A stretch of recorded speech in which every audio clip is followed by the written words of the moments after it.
Šodien studijā mums ir Laimdota Straujuma. Labrīt! Labrīt! Nu, kā tev iet? Labs. Nu, labi.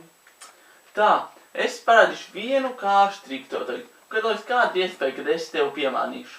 Kādam 2%. Tu gan diezgan labi rēķini. Labi, skaties tā, es šādi braukšu pār kārtīm, un tu saki kādā brīdī stop. Ja, kaut kur. Tur. Labi, te. Tā. Un ielāgošu kārtī, ja? Ielāgo. Un es to ielikšu kaut kur kavā pa vidu. Kaut kur šādi, ja? Tā. Un tagad pasaki, lūdzu, kāda bija tev kārts? Kāda bija? Nu, jāsaka, es tajā laikā biju Ķīnā, un es veselu nedēļu nebiju Latvijā kopš... Ko? Tu tepat biji? Es tev redzēju. Nemelo, es tik zinu, ka tā nav taisnība. Ja atklāt, tad es nezināju. Nu, labi. Skaties.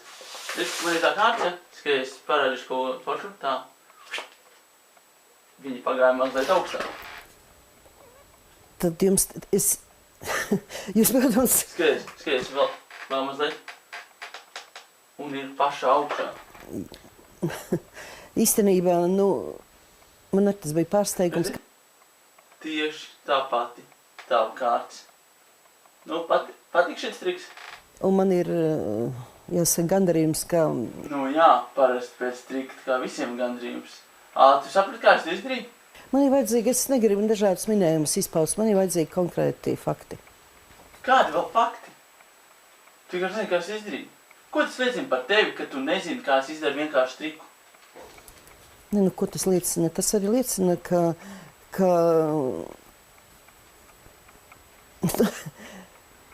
skaidrs, ka... Vienkārši atzīsties, ka tu nezini, kā to izdarīju un viss. Nu, bet šobrīd mēs strādājam pie dažādiem citiem iespējamiem variantiem. Līdz ar to es negribu šīs visas schēmas, kas plūs... Es teiktu arī, es esmu vairākus minējumus dzirdējusi.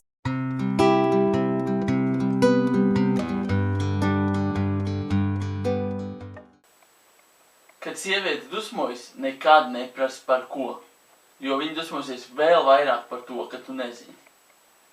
Gluži tāpat Straujums gadījumā. Vēlos pateikt, ka 27. decembrī, kas ir svētdiena, es vēlos ar jums tikties. Sīkāka informācija vēl sakos, bet vienkārši vēlos, lai jūs aizņemiet to datumu. Es ļoti vēlos, lai jūs tiekat, jo es arī tikšu un būs forši. Čau!